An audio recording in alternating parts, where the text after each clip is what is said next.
चोर चोर चोर चोर। क्या रे?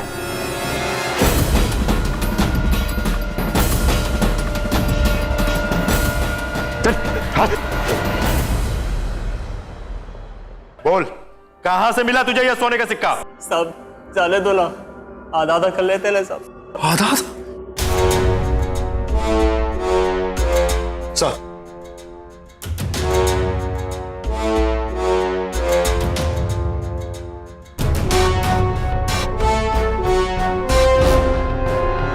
कहां से मिला तुमको ये? वो बस स्टॉप के पास बस्ती है ना साहब, उधर से एक आदमी का पॉकेट मारा साहब, उसके अंदर से मिला साहब। क्या तुम जानते हो कि यह सिक्का उसी सोने का हिस्सा है जो बैंक से लूटा गया था? साहब मैं आपको वहां लेके जा सकता हूँ साहब। चल। नमस्कार, सावधान इंडिया यूपी फाइट्स बैक के इस खास एपिसोड में मैं पूजा गौर आप सबका स्वागत करती हूँ। अपने बेहतर भविष्य के लिए 4 पैसे कौन नहीं बचाता? सुनहरे और सुरक्षित भविष्य के लिए रुपयों की बचत भला कौन नहीं करता? पाई पाई जोड़कर आज के सपनों को कल जमीन पर उतारना भला कौन नहीं चाहता? लगभग हम सब लोग एक बेहतर कल के लिए पैसे बचाने की कोशिश जरूर करते हैं। कम या ज्यादा ये मायने नहीं रखता, लेकिन एक पल के लिए जरा ये सोचिए कि आपकी मेहनत की वही गाढ़ी कमाई अगर एक पल में हवा हो जाए तो सोचकर ही डर लगता है ना। अब जरा यूपी के शहर कानपुर में रहने वाले उन लोगों के बारे में सोचिए जिनके साथ बिल्कुल ऐसा ही हुआ। कानपुर के एक प्रतिष्ठित बैंक में जमा सैकड़ों की गाढ़ी कमाई पलक झपकते ही हवा हो गई। जी हाँ, लुटेरों ने बैंक पर धावा बोला और करीब 9 करोड़ रुपए उड़ा ले गए। पूरे कानपुर को हिलाकर रख देने वाली वही वारदात आज हम आपके सामने लेकर आए हैं, जिसमें लुटेरों ने बैंक से करीब 10 किलो सोना उड़ाया और एक दिन इत्तेफाकन पुलिस के हाथों वो सोने का सिक्का लगा जो कि लूट का था। लेकिन हैरानी की बात तो ये थी कि वो सोने का सिक्का आखिर एक शराबी के पास कैसे पहुंचा।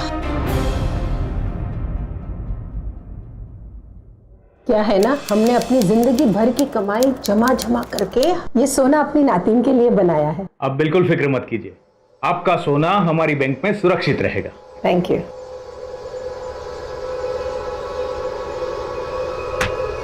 आप यहां साइन कर।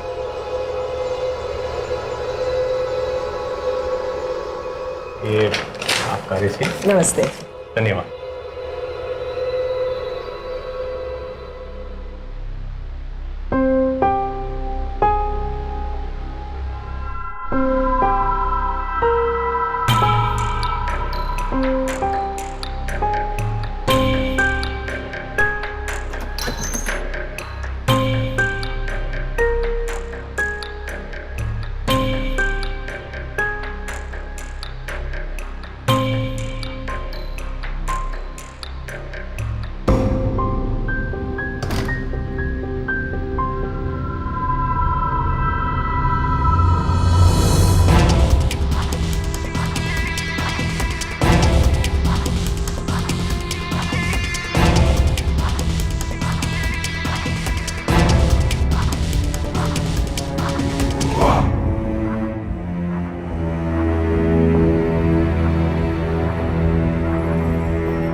अरे दुबे जी, आप चल रहे हैं हमारे साथ खाना खाने? नहीं मिश्रा जी, आप चलिए, हम हमारा टिफिन लेकर आए हैं, हमारी कैबिन में बैठकर खाएंगे। ठीक है जी, चलिए।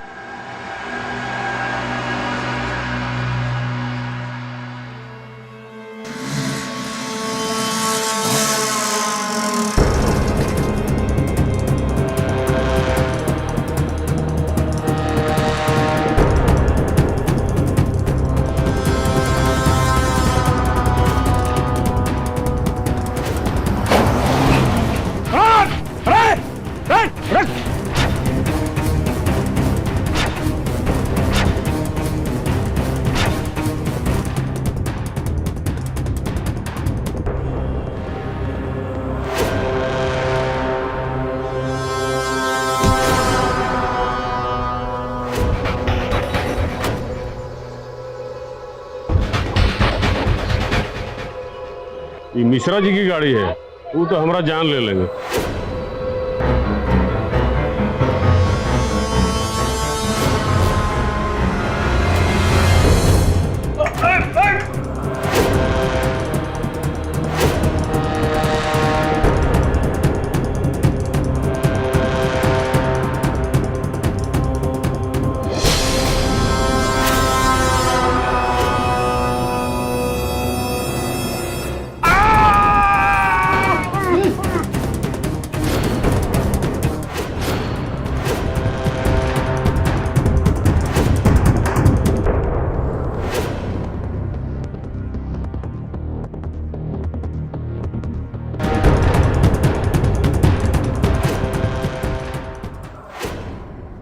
अरे ऐसे कैसे कोई ठोक कर चला गया मेरी गाड़ी को, तुम्हें पता तक नहीं चला? तो साहब हमको भी समझ में नहीं आया, इतना अचानक हो गया है। अरे गन लेके खड़े रहते हो, ड्यूटी करते हो, तुम्हें कुछ पता नहीं चलता?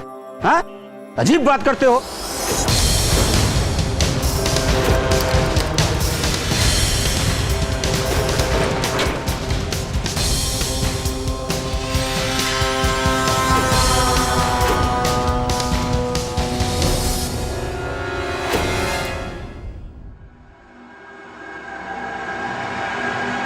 अरे लगता है लंच ब्रेक जल्दी खत्म हो गया। हाँ चलो चलो चलो।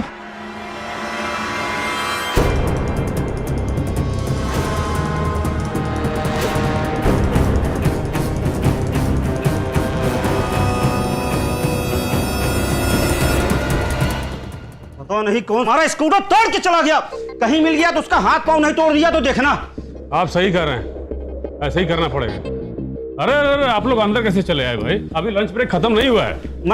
मैं दुबे जी को बोल के आता हूँ कि हमारे स्कूटर को किसी ने ठोक दिया है। जी जी। अरे भाई जाने दीजिए ना, टाइम हो गया ना अभी। दुबे जी, दुबे जी,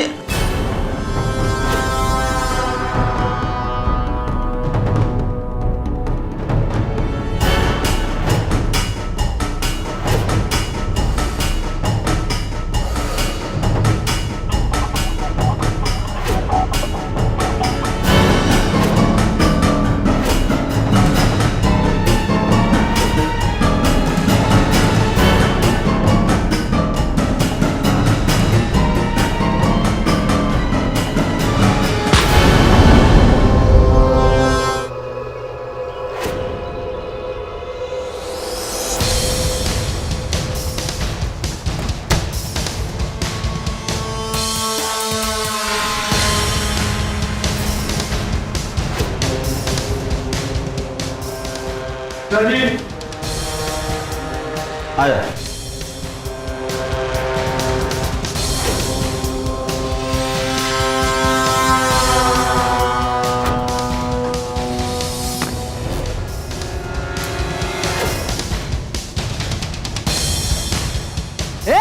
कौन है तू? रोक, कहाँ भाग रहे?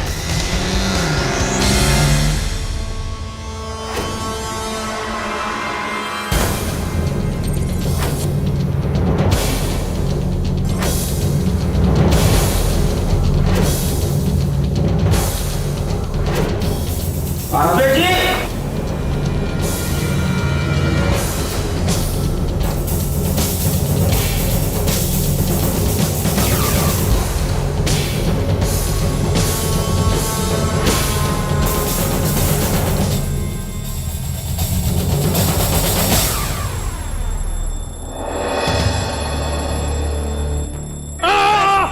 संभाल के दुबे जी, संभाल के दुबे जी, संभाल।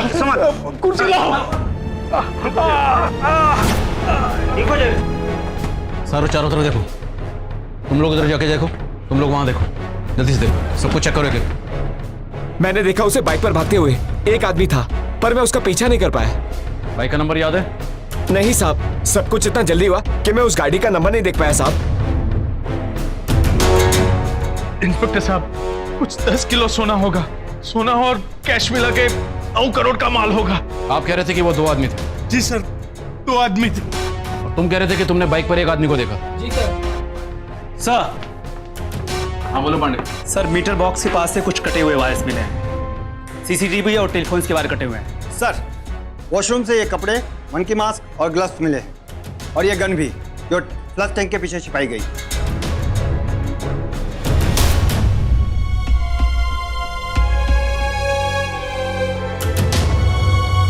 इसका मतलब है कि वो जो कोई भी था उसने जल्दबाजी में अपने कपड़े भी बदले। मैनेजर साहब कह रहे थे कि वो 2 आदमी थे और इसने एक आदमी को बाइक पर भागते थे। इसका मतलब क्या है सर?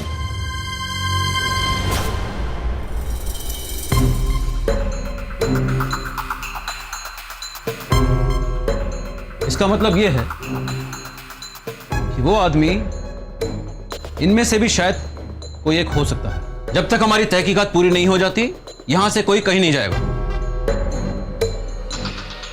एक एक करके सारे लोग इन कपड़ों को ट्राई करेंगे। देखें तो सही इसकी फिटिंग किससे मैच करती है। लीजिए। कहाँ पहनूं सर? इन्हीं कपड़ों के ऊपर पहनिए।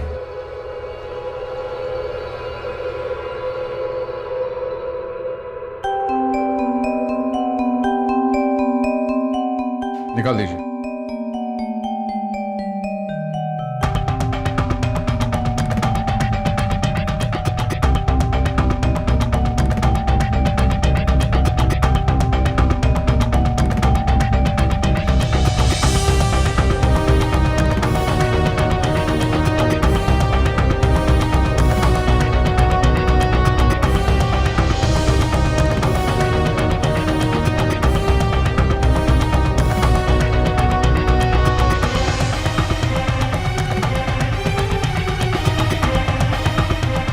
तुम भी ट्राई करो।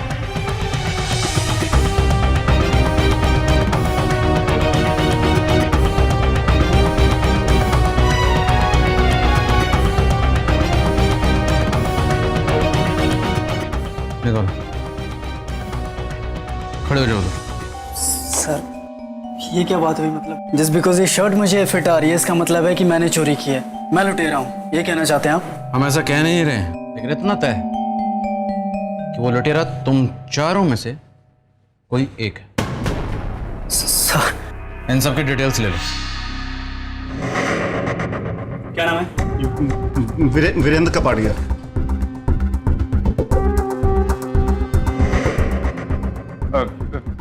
जिमी यादव। जिम्मी आतिफ इस्माइल। ऋषि रॉय। ऋषि रॉय।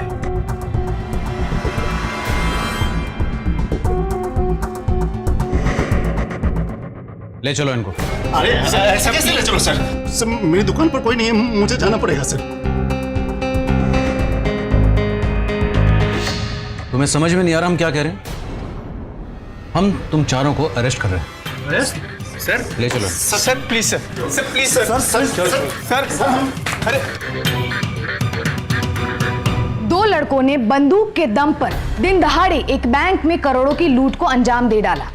इस वारदात को देखकर यह साफ जाहिर था कि लुटेरों ने इसकी पूरी प्लानिंग कर रखी थी। इस सनसनीखेज वारदात को अंजाम देकर लुटेरों ने कानपुर पुलिस को खुली चुनौती दी थी, लिहाजा कानपुर पुलिस पर इस केस को जल्द से जल्द क्रैक करने का दबाव था।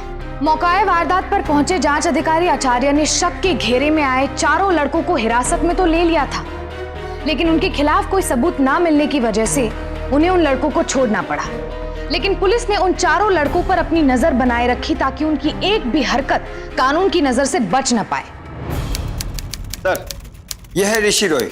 इसकी उम्र 29 साल, अपने माता पिता के साथ रहता है।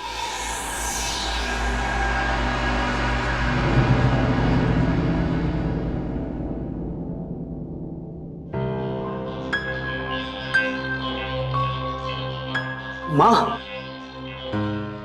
प्लीज 200 रुपए देना, बाइक में पेट्रोल बनाना है। क्यों चाहिए तुझे रोज इतने सारे पैसे? क्या करता है तू? तेरी सारी कमाई कहाँ चली जाती है? कुछ पैसे घर में भी दे दिया कर। माँ अगले महीने से सारे पैसे आपके हाथ में रखूंगा, प्रॉमिस। तू भी ना। ठीक है, लाती हूँ।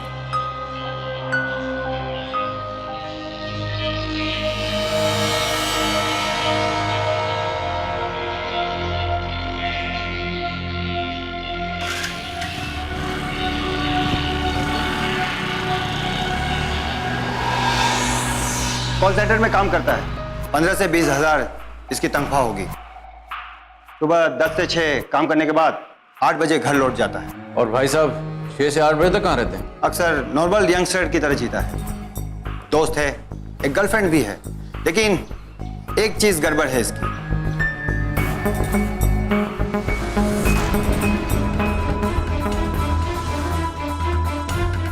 तो इसका मतलब ये क्लेप्टोमैनियाक है। मतलब सर?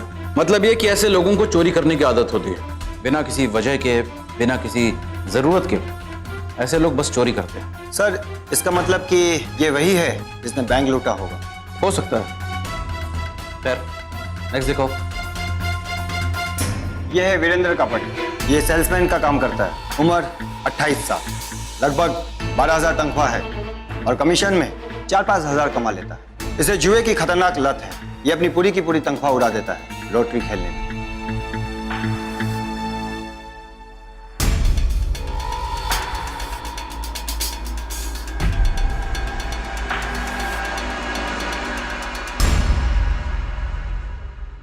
अरे क्यों कर रहा है ऐसा तू? आज फिर तनख्वाह के सारे पैसे उड़ा दिए ना? अरे यार, एक काम कर तू और कुछ पैसे उधार दे दे। चुकाएगा कैसे? लॉटरी खेल के? रोज का रोज तू पैसे बर्बाद करता है इन लॉटरी के चक्कर में। देख, तेरी किस्मत इतनी अच्छी नहीं है।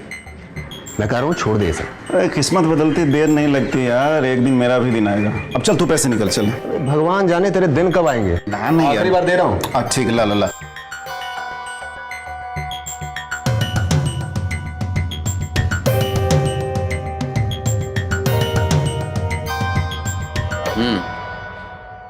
यानी कि आसानी से पैसा कमाने का शौक है ना। और ये भी सुना है कि इसने लॉटरी वालों की तरह और भी बहुत लोगों से उधार ले रखा है। इसके घर में कौन कौन है? इसकी बीवी है। आसपास पड़ोस वालों से पता किया तो पता चला कि इन दोनों के बीच लगभग रोज ही झगड़ा होता है। सर, ये वीरेंद्र कबाड़िया बहुत चालू है। मुझे लगता है बैंक किसी ने लूटा होगा। हो सकता है। इसके पास चोरी करने के दो कारण, मजबूरी और जरूरत। खैर, नेक्स्ट देखो। सर, यह है जिमी यादव। बहुत महंगे शौक है इसके। एक साथ 3-4 गर्लफ्रेंडों को घुमाता है। फिल्मों में हीरो बनना चाहता है।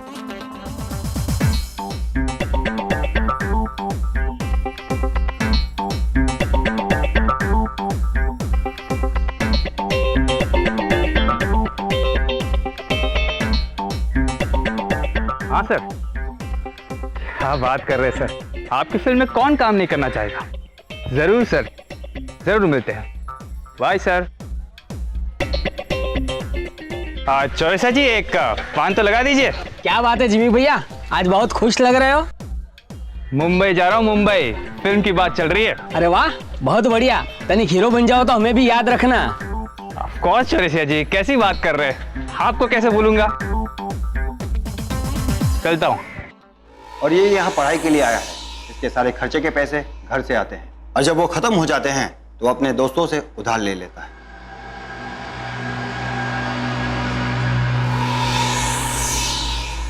कार्ड भी वैलिड नहीं है।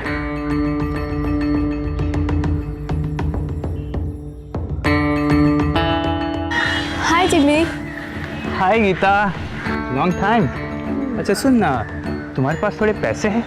वो क्या है ना कि मेरा वॉलेट चोरी हो गया है। हाँ, कैश तो है। वेरी गुड, मैं तुम्हें लौटा दूंगा। थैंक्स। चल चलते। सर, इसके अकाउंट में कभी पैसे नहीं रहते, लेकिन शौक बहुत बड़े बड़े हैं। 3 लाख रुपए दोस्तों से उधार लिया है और क्रेडिट कार्ड पर लगभग 2 लाख रुपए आउटस्टैंडिंग पेमेंट बाकी है। इन जिमी यादव जैसे लोगों के लिए अपनी इमेज ही सब कुछ होती है और अपने उस झूठे दिखावे को बनाए रखने के लिए ऐसे लोग कुछ भी कर सकते हैं। लुटेरा ये भी हो सकता है। सर, मुझे लगता है ये मामला बहुत पेचीदा हो गया है, क्योंकि तीनों लोगों के बारे में इतनी इन्फॉर्मेशन होने के बावजूद हम असली मुजरिम पर हाथ नहीं रख पा रहे। चौथा देखो। चौथे सस्पेक्ट के बारे में सुनकर मेरा दिमाग तो और बौखला गया है। आतिफ इस्माइल, उम्र 35 साल, अपनी बूढ़ी माँ के साथ रहता है जो अक्सर बीमार रहती है। अम्मी, अम्मी,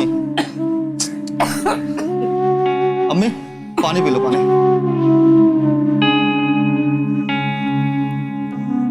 आराम से, आराम से, आराम से, आराम से अम्मी। या अल्लाह।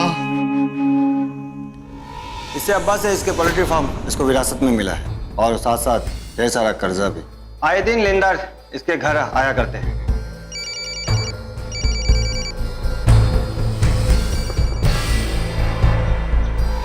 पैसे ना मिलने पर गाली देकर चले जाते हैं। और अगर इसने 6 महीने में कर्जा ना चुकाया तो इसका पोल्ट्री फार्म बिक जाएगा और शायद घर भी। इसके खिलाफ तो पहले भी 2-3 बार पुलिस कंप्लेंट आ चुकी है ना? हाँ सर, ये 2-3 बार चोरी के केस में पकड़ा जा चुका है। और ताजुब की बात यह है सर कि इसने जितनी भी पहले चोरियां की वो बहुत छोटी थी। जैसे कि इसने पड़ोस के घर से 500 रुपए चुराए थे, और दूसरी चोरी इसने किसी दूर के रिश्तेदार जो इसके चच्चा लगते हैं उनकी जेब से ये 1000 रुपए गायब कर दिया था। और सुना है सर दोनों चोरी में ये बहुत पिटा है। इन चारों में से कोई भी लुटेरा हो सकता है, लेकिन शक की सुई अगर किसी पर जाकर अटकती है तो वो है ये आतिफ इस्माइल। ले आओ तो जरा इसे थाने में, बात करते हैं।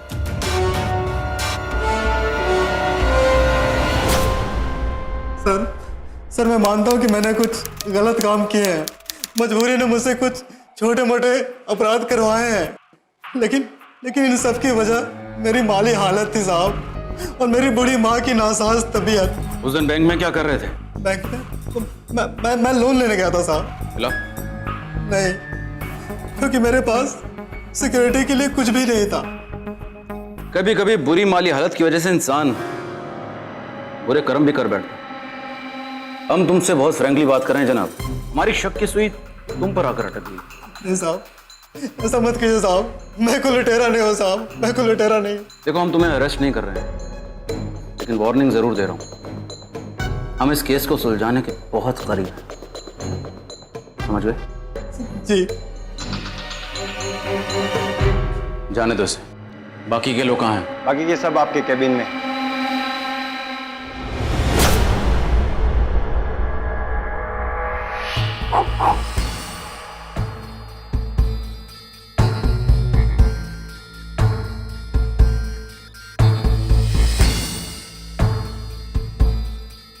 तीसरा कहाँ है? सर पांडे जी उनको देखने के लिए गए।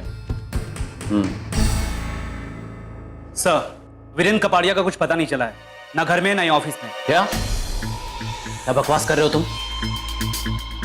उसकी निगरानी कौन कर रहा था? हम ही कर रहे थे सर। अगर निगरानी कर रहे थे तो फिर वो गायब कैसे हो गया?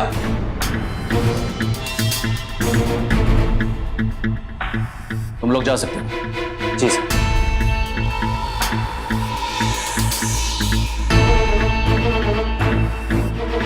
मुझे वीरेंद्र कपाड़िया की पूरी जानकारी चाहिए, वो भी अभी के अभी। उसकी बीवी कहाँ है? वो भी घर पे नहीं है सर। तो फिर तुम निगरानी किसकी कर रहे थे? वीरेंद्र कपाड़िया मुझे मेरी आंखों के सामने चाहिए कल सुबह तक, समझ में आया? Okay sir. आतिफ, ऋषि, वीरेंद्र और जिम्मी, ये वो 4 लोग थे जो पुलिस की रेडार में थे, और चारों के पास लूट का वाजिब कारण भी नजर आ रहा था। लेकिन शक को जब तक सबूत नहीं मिलता तब तक अपराधी पुलिस की गिरफ्त से बाहर रहता है। इसीलिए पुलिस अपने शक को पुख्ता करने में जुटी थी। चारों की जिंदगी से जुड़े हर पहलू को खंगालने के बाद अब पूछताछ का सिलसिला शुरू हुआ। जिम्मी, आतिफ और ऋषि तो इस इन्वेस्टिगेशन में शामिल हुए, लेकिन वीरेंद्र का कोई अता पता नहीं था। वीरेंद्र गायब हो चुका था। जाहिर है कि ऐसे में पुलिस को वीरेंद्र की सबसे ज्यादा तलाश थी। हर मुमकिन जगह पर दिन और रात ढूंढने के बाद भी वीरेंद्र पुलिस के हाथ नहीं आया। आखिर कहां था वीरेंद्र? क्या खबर? अभी तक तो कुछ नहीं, लेकिन हमने दिल्ली और आगरा के आसपास के हर पुलिस स्टेशनों में उसकी तस्वीर भेज दी। और कोई खबर? नई खबर यह है कि ऋषि ने एक बाइक खरीदी जिसकी कीमत 1.5 लाख रुपए है।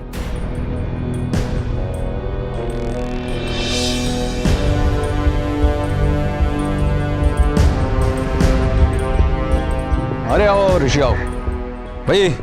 क्या बात है? नई बाइक लिया? एवरेज कितना देती है? सर वो यार छोड़ो, सीधा मुद्दे पर आता हूँ। इस बाइक को लेने के लिए पैसे कहाँ से आए? लोन पर लिए सर। कोई सबूत है तुम्हारे पास? हाँ सर। फाइनेंस बैंक से? जी सर। गुड, ठीक है, तुम जा सकते हो। Thank you sir.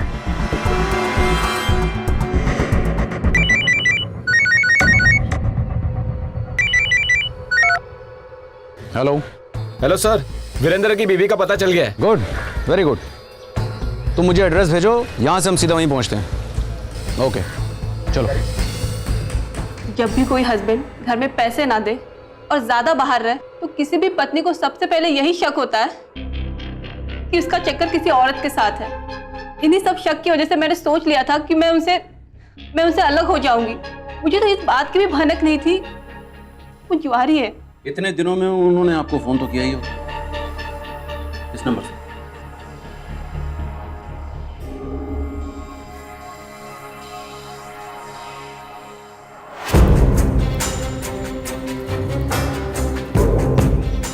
Sir, Virendra इसी इलाके से फोन कर रहा था।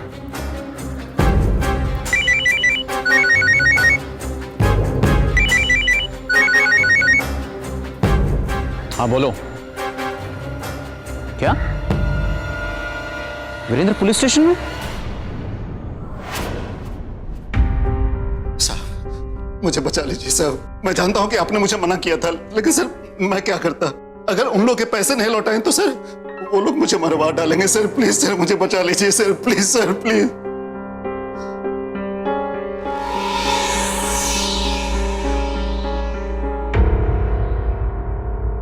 तहकीकात के सभी रास्ते बंद होते जा रहे थे और अभी भी पुलिस गुनहगार से बहुत दूर थी। इन सभी के पास इस गुनाह को अंजाम देने की अपनी अपनी वजह थी और इसीलिए ये केस हर कदम पर और भी पेचीदा होता जा रहा था। वक्त गुजरता जा रहा था और हर गुजरते पल के साथ जांच अधिकारी आचार्य पर इस केस का दबाव बढ़ता जा रहा था। वो इतना तो जान चुके थे कि लुटेरा इन चारों में से ही कोई एक है, पर वो एक चेहरा अब तक बेनकाब नहीं हो पाया था। ऐसे में जांच अधिकारी का शक उस लड़के पर गया जो अब तक चुपचाप बैठा था और वो लड़का था जिमी यादव। इन चारों में से जो भी असली मुजरिम है वो तब तो कोई हरकत नहीं करेगा जब तक कि मामला ठंडा ना हो जाए। सर, जौहरियों से भी कोई चोरी का सोना बेचने की खबर नहीं आई है। लेकिन इनमें से एक आदमी ऐसा है जो कुछ ज्यादा ही शांत बैठा हुआ है, जिमी यादव।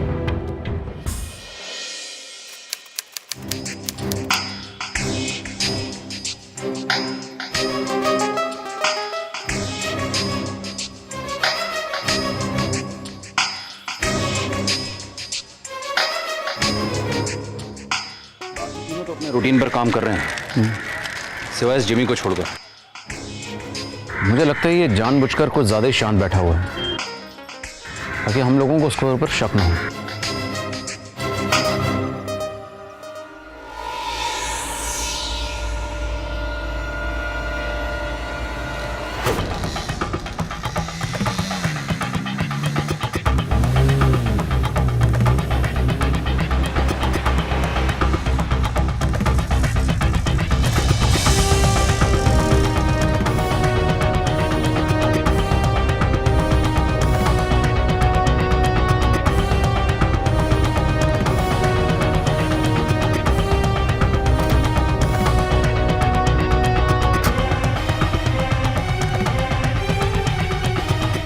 ये लड़का सारा दिन करता क्या है? ना तो किसी कॉलेज में जाता है ना कोई नौकरी करता है। एक काम करो, जाकर उसे अरेस्ट कर लो। क्या ये आप क्या कह रहे हैं सर? जैसा कह रहा हूं वैसा करो।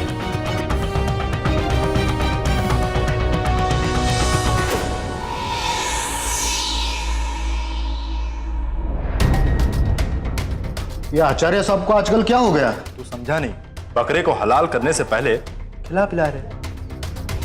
बहुत ही उलझे इस केस को सुलझाने के लिए जांच अधिकारी आचार्य ने एक नई तरकीब सोची, पर वो नई तरकीब क्या थी इस बात का अंदाजा उनके साथी तक को नहीं था।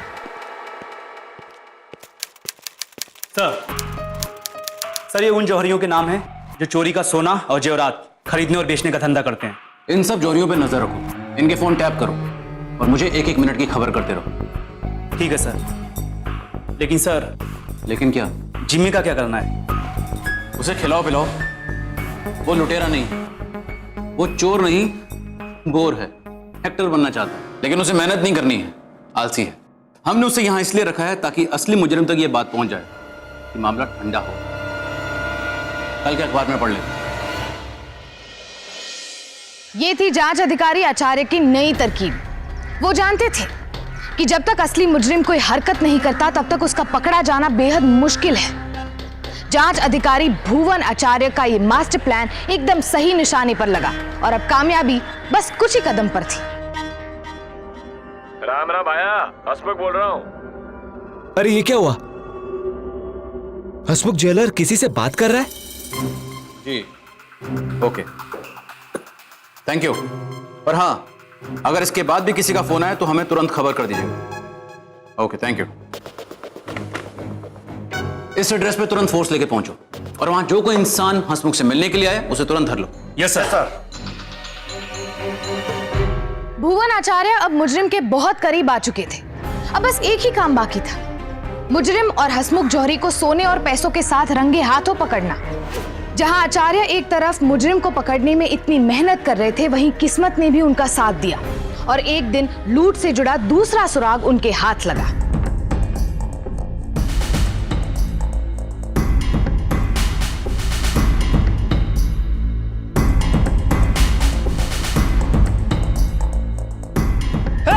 चोर! चोर चोर चोर चोर चोर! क्या रे? कहां से मिला तुमको ये?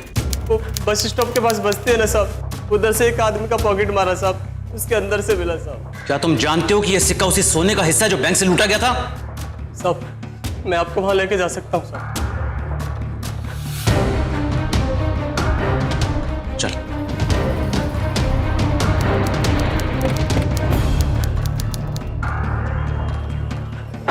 चल चल चल, आजा। बता कहाँ है, बता।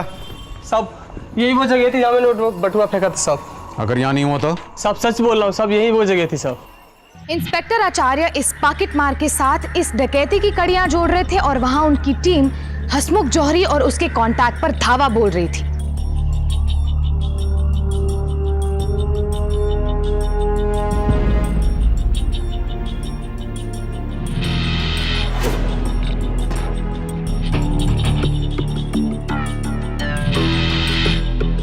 अच्छा है म्यूनसिपालिटी वालों ने ये डिब्बा अभी तक साफ नहीं किया। साहब यही वो बटुआ है साहब।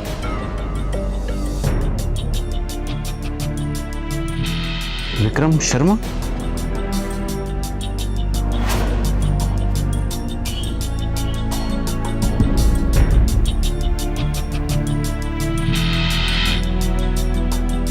समझ में नहीं आ रहा, 8 बजे मिलने का टाइम दिया था, पता नहीं अभी तक आया क्यों नहीं।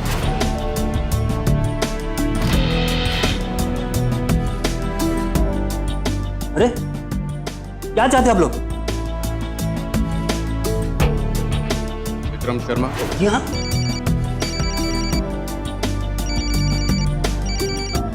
किसी का फोन आया उसे। लगता है उसी का फोन होगा। Control room, comment control room. Hansmukh आगे बढ़ रहा है, ध्यान से उसका पीछा करो, उसको शक नहीं होना चाहिए।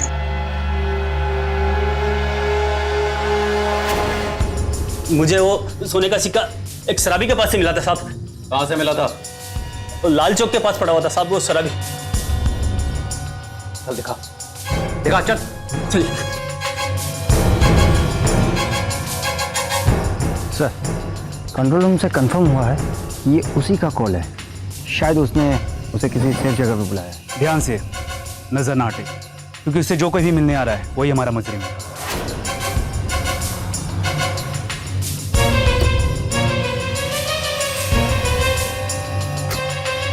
हाँ सर। साहब वो शराबी बुड्ढा मुझे यही दिखा था, वो सिक्का भी उसी के पास गिरा हुआ था साहब। क्या हो साहब? हम लोग एक बूढ़े शराबी को ढूंढ रहे हैं जिसके पास से हमें सोने का सिक्का मिला था। हाँ साहब, एक बूढ़े आदमी को तो मैंने देखा था जिसकी हल्की हल्की दाढ़ी थी और बाल बिल्कुल बिखरे हुए थे सर उसके, और कुछ मरून जैसा शर्ट पहना था। यहीं से उसको मैंने जाते हुए देखा था सर। वो जानते हो कहाँ रहता है? हाँ साहब पता है, यही पास में एक बस्ती है, वहीं से अक्सर उसको मैंने आते जाते देखा है। हमें उसका घर दिखा सकते हो? हाँ सर। चलो।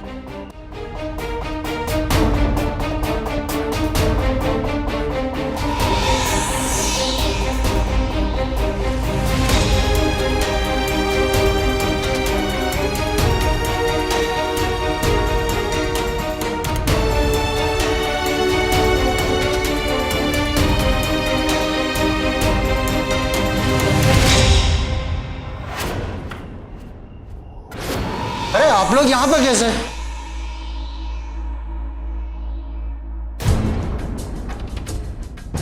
ये सोने का सिक्का आपका है? हाँ मेरा है। कहाँ से मिला? मेरे बेटे के पास था। आपका बेटा कहाँ है?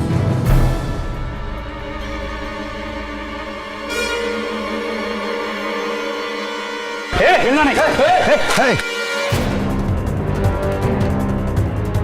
तू कौन है? टच मत।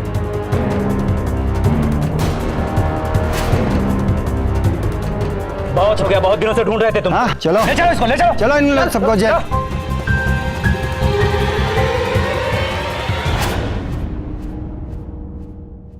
क्या हुआ साहब? शराब पीकर फिर इन्होंने कहीं कोई दंगा किया है क्या? अरे चुप कर, ये पुलिस मेरे लिए नहीं तेरे बेटे के लिए है।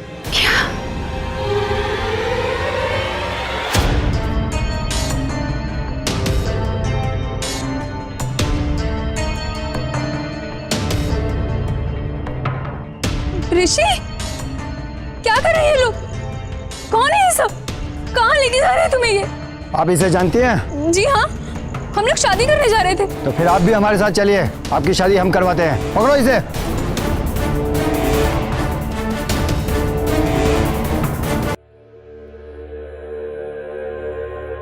लीजिए, आपके होनहार सुपुत्र आ गए।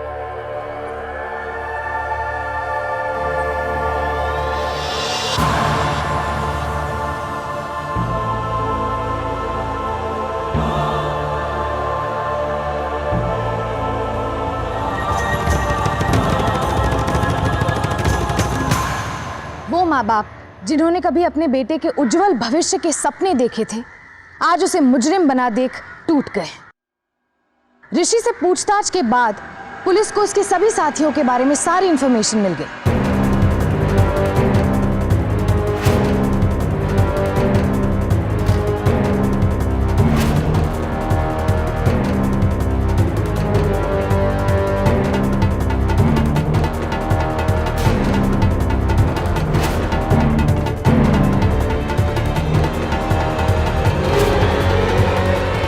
ऋषि और उसके साथियों को दोषी करार मानते हुए आईपीसी की धारा 392 के तहत 8 साल की सजा सुनाई। ऋषि एक बहुत ही अक्लमंद और तेज दिमाग वाला लड़का था, तभी तो बैंक लूटने की इतनी गहरी साजिश को रच पाया। काश उसने ये दिमाग सही दिशा में लगाया होता तो आज वो कुछ और होता। पिछले कुछ सालों में हमारे देश में बैंक लूट और डकैती की वारदातों में काफी बढ़ोतरी हुई है। एनसीआरबी की रिपोर्ट के अनुसार साल 2010 में कुल 23,393 मामले दर्ज हुए और वही बढ़कर साल 2011 में 24,700 हो गए। कहते हैं कि लालच एक बुरी बला है। लालच एक ऐसी बीमारी है जिसका कभी कोई अंत ही नहीं होता। इंसान की जरूरतें पूरी हो जाती है, लेकिन लालच और लोभ की प्यास कभी नहीं बुझ पाती। इसलिए लालची और लोभी लोगों से खुद को दूर रखिए, सावधान रहिए और साथ ही साथ अपने अंदर के लालच को भी मार भगाइए, क्योंकि लालच के दलदल में जो एक बार फंसा उसका अंत सिर्फ बुरा ही होता है। आज के लिए बस इतना ही। कल फिर मिलेंगे जुर्म से जंग लेती ऐसी ही बेमिसाल कहानी के साथ। तब तक के लिए सावधान इंडिया, यूपी फाइट्स बैक। जुर्म से जंग जारी है, अब यूपी की बारी है। तो सावधान।